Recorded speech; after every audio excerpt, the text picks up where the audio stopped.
Good evening అండి. నా పేరు డాక్టర్ కె శ్రీకాంత్. నేను ఈరోజు మనం మోకాళ్ళ నొప్పుల గురించి, అసలు మోకాళ్ళ నొప్పి ఎందుకు వస్తుంది, దానికి తీసుకుంటే జాగ్రత్తలు రాకుండా ఎలా నివారించవచ్చు అనే దాని గురించి మనం ఒక్క నిమిషం మాట్లాడుకుందాం అండి. ఫస్ట్ మోకాళ్ళ నొప్పులు అనేది వేర్ అండ్ టేర్ అంటాం. అంటే ఎక్కువగా నడక కానీ దాని మీద ఎక్కువ శ్రమ చేయడం కానీ వస్తూ ఉంటుంది.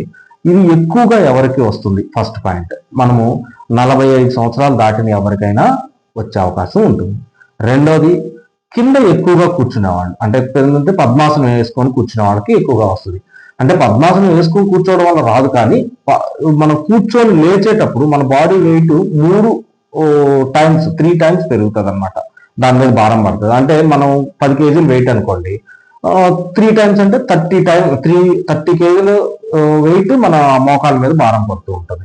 సో అందువల్ల పద్మాసనం వేసుకోవద్దు అని చెప్తూ ఉంటాము. 45 సంవత్సరాలు దాటిన వాళ్ళు మెట్లు ఎక్కువగా ఎక్కి దిగుతూ ఉండడం వల్ల కూడా ఈ అవకాశం ఉంటుంది. సో ఇది మేజర్గా. కొంతమందికి రుమటాయిడ్ ఆర్థరైటిస్ అంటాము. వాళ్ళకి కొంచెం ఎర్లీ ఏజ్ లోనే, అంటే ఇన్ ద సెన్స్ 20-25 నుంచే కూడా మోకాళ్ళు అరిగే అవకాశం ఉంటుంది. ఇవన్నీ ఈ rheumatoid arthritis most of the times మనం ఆడవాళ్ళలో చూస్తూ ఉంటాము. దీనికి గురించి అసలు రాకుండా ఉండదు, కానీ జాగ్రత్తలు కనుక తీసుకుంటే 40 సంవత్సరాలు వచ్చేది 55 సంవత్సరాలు 60 సంవత్సరాలకు పొడిగించవచ్చు. సో దీని గురించి మనం ఏం చేయాలి? ఫస్ట్ చేయాల్సింది, 45 సంవత్సరాలు దాటిన వాళ్ళు వీలున్నంత వరకు మనము బాస్పట్లు, అంటే పద్మాసనం వేసి కూర్చోకుండా ఉంటే సగం నివారించవచ్చు. రెండవ జాగ్రత్త, మెట్లు ఎక్కి దిగే అవకాశం ఉంటే మెట్లు ఎక్కి దిగుతూ ఉంటాం. అవసరాన్ని బట్టి మాత్రమే మెట్లు ఎక్కడం దిగడం అనేది చేయండి. ఎక్కడం వీలున్నంత వరకు అవాయిడ్ చేయండి. దిగినా పెద్ద సమస్య కాదు, కానీ ఎక్కడం మాత్రం వీలున్నంత వరకు. లిఫ్ట్ ఒకవేళ ఉంది, లిఫ్ట్ ఎక్కడానికి యూజ్ చేసి దిగడానికి గనక మనము మెట్లు యూజ్ చేసుకుంటే పెద్ద ఇబ్బంది అనేది రాకుండా ఉంటుంది. ఇది రెండో పాయింట్.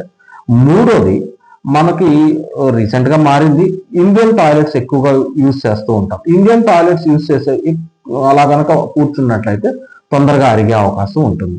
ఈ 3 జాగ్రత్తలు మనం తీసుకున్నట్లయితే, అంటే వీటిని అవాయిడ్ చేయగలిగితే ఈ మోకాళ్ళ నొప్పులు సగం రాకుండా ఉంటాయి. దీనికి రెండోది, నడక. చాలా అపోహ ఏంటి అని అంటే, నడిస్తే తొందరగా అరిగిపోతాయేమో అనే అపోహ సొసైటీలో ఉందండి. ఇది పూర్తిగా అబద్ధం. మనము ఎంత నడవగలిగితే, అంటే నడవడం అని అంటే ఏదో కొంచెం ఫాస్ట్గా నడవటం, కొంచెం స్లోగా నడవటం అలా కాదు.